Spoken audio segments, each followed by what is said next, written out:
Quanto pagarei de imposto mudando de MEI para ME? É uma dúvida também das queridinhas aqui, né, dos clientes que nos procuram, certo? Nesse vídeo eu vou te explicar, então já compartilha esse vídeo com um amigo que é MEI, um amigo que vai precisar fazer essa migração, certo? Que vai ser um prazer ajudá-los, tá bom? Fica até o final do vídeo.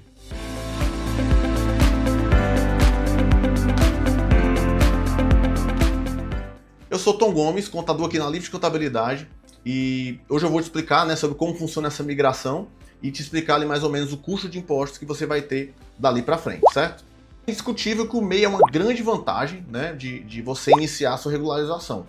O MEI paga ali um imposto fixo mensal, né? Uma desvantagem é que tem um limite de faturamento até 81 mil, né, que é na média de R$ 6.750. Você não está obrigado a emitir notas fiscais quando você presta serviço para pessoas físicas, né, somente para pessoas jurídicas, né? O MEI veio justamente para ajudar a organizar essa questão tributária dos autônomos, né? E por isso que ele tem essas regrinhas, né? Inclusive essa regra de não precisar gerar notas fiscais para pessoas físicas. Então assim, é uma grande vantagem iniciar a regularização ali como MEI. Mas a maioria dos MEIs, né, que pensam em crescimento, acabam chegando nesse momento que tem que migrar, né? Tem que migrar. E, primeiramente, quais são os motivos que essa migração acontece normalmente? Essa migração, normalmente, ela é importante, né? Tem que acontecer quando seu limite de faturamento passa de 81 mil, né?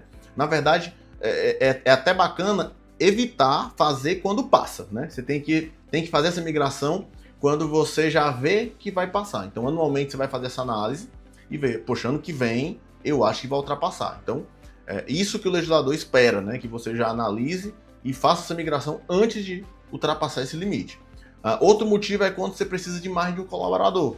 O MEI é obrigado a ter o limite de até um colaborador, né? Não pode ter mais de um colaborador e ele não pode receber mais de um salário mínimo ou mais de um salário da categoria, certo? Então, se você precisa contratar mais de um, já tem que migrar para ME. Outro motivo também, como eu já acabei de dizer, é quando você vai precisar pagar um salário maior do que um salário mínimo ou o salário da categoria. Então, nesse caso, também tem que migrar. E por último, quando você passa a exercer uma atividade que não está permitida no rol das atividades do MEI, né? Porque o MEI tem uma limitação de atividade, não são todas as atividades que podem ser MEI. Como, por exemplo, as atividades de serviço de profissão regulamentada, como advogados, psicólogos, contadores, né? Então, se é profissão regulamentada, já não podem ser MEI, né? Assim como outra série de atividades também que não podem ser MEI. Então, né, como eu disse, se você vai acrescentar uma atividade, aí tem que não pode ser MEI, aí tem que sair do MEI, né? Então vamos lá. Quando você sai do MEI, você normalmente vão para o Simples Nacional. Raras exceções, você tem que sair do MEI direto para outra tributação, como lucro presumido ou lucro real.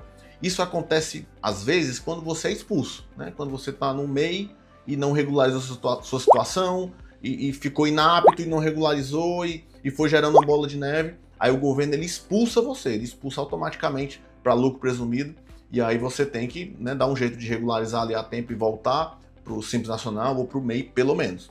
Então, gente, o imposto que você vai pagar, né, como Simples Nacional, né, que é a maioria dos casos, como eu falei, vai começar basicamente com 4% se for comércio, ou vai começar com 6% se for serviço.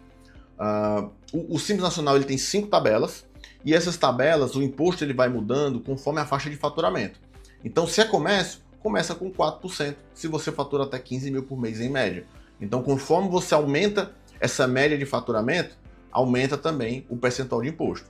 Serviço começa com 6%, e conforme aumenta o imposto, ou aumenta o faturamento, a média de faturamento, aumenta também a alíquota de imposto, né? Mas até 15 mil por mês em média é 6%. Tem algumas exceções que são atividades que tem uma gestão um pouco mais complexa no Simples Nacional, que são atividades de profissão regulamentada normalmente. Por exemplo, os advogados, eles estão sujeitos a uma tabela diferente, que é a tabela 4, onde vão pagar 4 mil, começa com 4.000%, e além disso eles estão sujeitos à contribuição patronal previdenciária em cima da folha de pagamento, prolabore e etc. Psicólogos, por exemplo, psicólogas, estão obrigados ao fator R. Então, o fator R, ele vai brincar ali, o CNPJ vai passar entre dois tipos de anexos diferentes.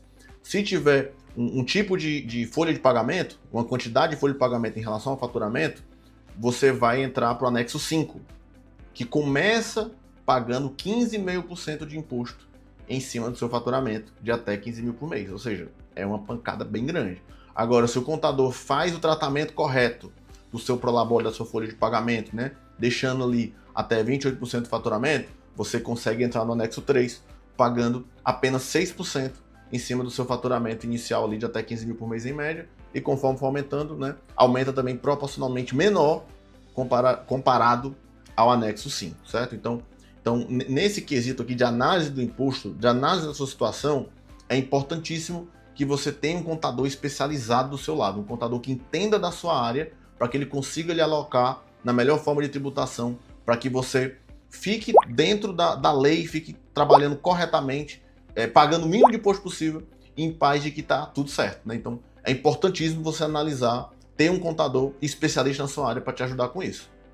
Essa, né, é a importância de uma contabilidade especializada, né? Então, se você quiser saber mais, procura a Lift de Contabilidade, que nós vamos te ajudar com isso, né? E quais são os riscos de permanecer no MEI, mesmo aumentando o faturamento e não optando por essa migração, né? Se eu não optar por essa migração, se você não optar por essa migração, você está sofrendo um risco absurdo de ser fiscalizado. Essa fiscalização em cima do faturamento do MEI é a maior fiscalização dos MEIs, né? Já tive clientes aqui que a Cefaz, ela cruzou os dados do CPF para migrar, para obrigar, né, a migração do MEI do cliente. Ou seja, eles chegam a analisar o seu CPF, os PIX que entram na sua conta, a movimentação da sua conta pessoa física, para lhe expulsar do MEI. E se você não for expulso rapidamente, né, porque normalmente essas expulsões, essas fiscalizações demoram um pouco, você pode ter que ser expulso retroativamente. Ou seja, você está aqui em 2025 e recebe uma carta da Cefaz de que você tem que migrar retroativamente a 2024. E aí o que acontece? Além de pagar mais impostos, né, além de pagar esses impostos retroativos, não, você não estava nem esperando por isso, vai pagar retroativo, tem que pagar multas também. Multas por não ter feito as declarações na época. Então essa é uma grande desvantagem de você não se organizar e não migrar na hora certa.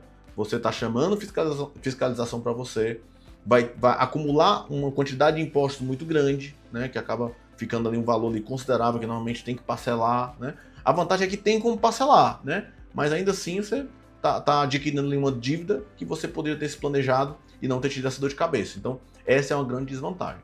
Então, se você tem um MEI que você tá com medo ali, tá passando do faturamento, mas não sabe como fazer essa migração, procura a gente, procura a Lift de Contabilidade, que vai ser um prazer te ajudar. Já fizemos centenas de migrações de MEI para ME e vai ser um prazer te ajudar a analisar o seu caso, te ajudar e te orientar, tá bom? Compartilhe esse vídeo com um amigo que seja MEI também, que tá com essa dúvida, e deixe um comentário sobre as dúvidas que você tem sobre MEI, sobre ME, que vai ser um prazer te ajudar, tá bom? Obrigado por ter assistido esse vídeo até aqui, tá? Fico por aqui, um abraço e valeu!